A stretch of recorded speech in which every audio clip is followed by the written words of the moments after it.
So let me ask you this. This is a question that I think the world is asking, and a lot of people are asking in a lot of conversations. I think there's people that go, Israel has a right to exist as a nation. Regardless on 1947, 48, all the history, this war, that war, right now, this is where we are. Israel has a right to exist as a nation. Israel should have a right to borders and to safety. However, do you think that the Israeli military and the people calling the shots on the military strategy are doing everything they can to mitigate civilian casualties on the Gaza side? Or do you think they just don't give a crap and they're just going in with some vengeance? So I've been there and I've experienced the military. I've seen it from the inside. I can say I cannot talk to every person in the military. I don't know everything. Not every individual. We can't speak for every IDF member. Exactly. But I know that Israel is doing its best to not have casualties with innocent civilians.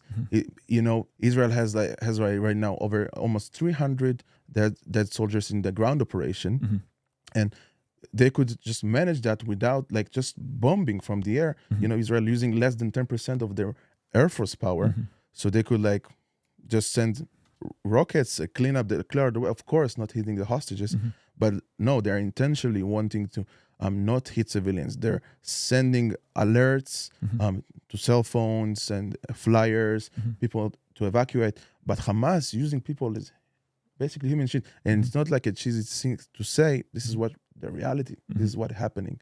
I believe that Israel is doing its best as a whole to not hit people, but go for the terrorists and clear it up. Yeah, and I think it's important for people to hear from someone like you, because last time when you were on the channel, you talked about some of the tension of being a Christian in Israel, right? It's a very small community in Israel that, from the way you're talking, and I don't want to speak on your behalf, but it doesn't sound like you're the biggest fan of Benjamin Netanyahu, right? So I'm trying to give people an insight into, forget what you're hearing on the news, here's an insight to an actual Israeli citizen perspective, right? This is as someone who served in the military, your brother's in the military, you have friends in the military. I'm trying to draw that out, right? So they can get a more authentic, realistic picture of what the sentiment on the ground is. Can you unpack a little bit about the conservative arm, the ultra orthodox, the people that are pushing for more settlements in the West Bank, and kind of unpack some of that for us? Because I think that's a bit confusing, because we're hearing stuff. And you also said earlier when we were having dinner, you said Benjamin Netanyahu is the greatest politician you think ever, right, in the world right now. Yes. So just unpack some of the positioning of this sort of stuff, that it's not just as Israel good or Israel bad, that there is actual conflicts and tensions within Israel. There's a lot of conflicts and tensions, especially between the camp of only Bibi and only not Bibi. And when Benjamin Netanyahu was able to form a coalition, he was needed to take, in Israel you don't have one Democrat or Republican country. You have many parties, and some of them are big parties. The one that's been chosen, the most votes, they be able to form a coalition, building up with different parties together. So Benjamin Netanyahu, what he's doing usually is he has a really big party, and he takes small parties with him.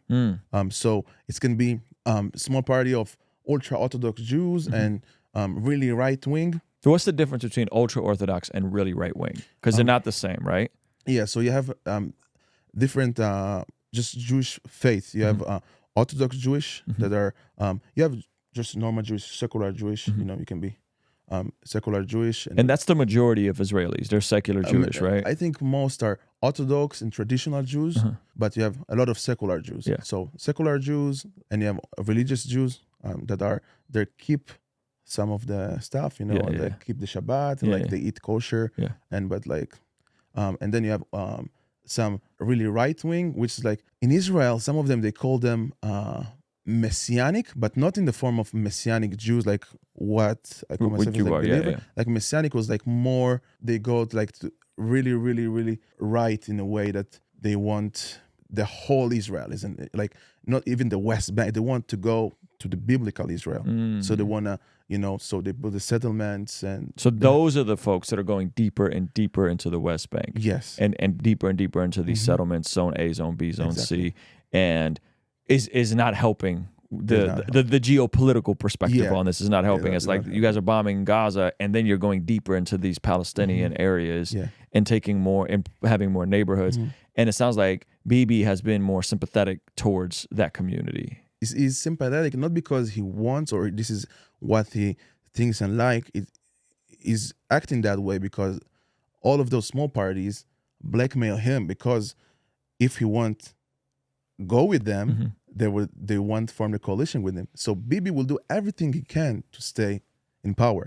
So that's what hard for me. That's when a small group gets to just blackmail the prime minister and get so many stuff or like pass different laws for them. And like, now, did they serve in the military?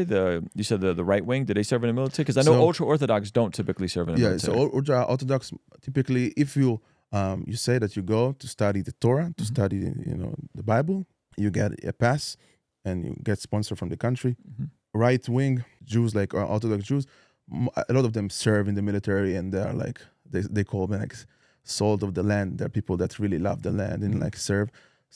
There was like one incident in Israel, and this like the past few months, where the terrorist attack happened in Jerusalem, and guy started shooting people, and that one of soldier that he was really from that type of group saw the terrorists, he shot the people. Another guy came and defused the terrorists, but that guy, he was Israeli defusing the terrorist, and he defused the terrorist, and that soldier came later. He saw that guy after he defused, he saw with the gun, he shot him, and that guy was on his knees. But that was a spirit of revenge. So hold on. Terrorist comes, a guy neutralizes the terrorist. Yes, Israeli guy, Jewish guy. Yes, and then the right wing guy, then shoots the guy who neutralized the terrorist. Yeah, and that Israeli was on his knees, dropped his gun, was on the video, but just like the spirit of like. So you have. Why did he shoot? Was it an accident? Did he think he was the terrorist? I think he was just fed in his mind that he wanted to kill a terrorist. Like, it was for him so exciting. Did the guy die? Yes, the guy died. The guy who neutralized the terrorist ended up getting killed. And the guy that like this I have a common faith family that they're it's crazy. Did he get charged for that? So now this is like why pushing. The family wants justice, of course, for this guy. It was like, he saved the situation. He killed the terrorist, but he still got killed. Was he Arab? Or was he just like a regular Jewish guy? Regular Jewish guy, like French background. Wow. My God. And something similar happened in Gaza, right? Where some of the hostages came out with white flags saying, hey, like, and then they got killed by some IDF soldiers, which was a big mess up. So fighting in Gaza is one of them. It's like the hardest place in the world to fight in.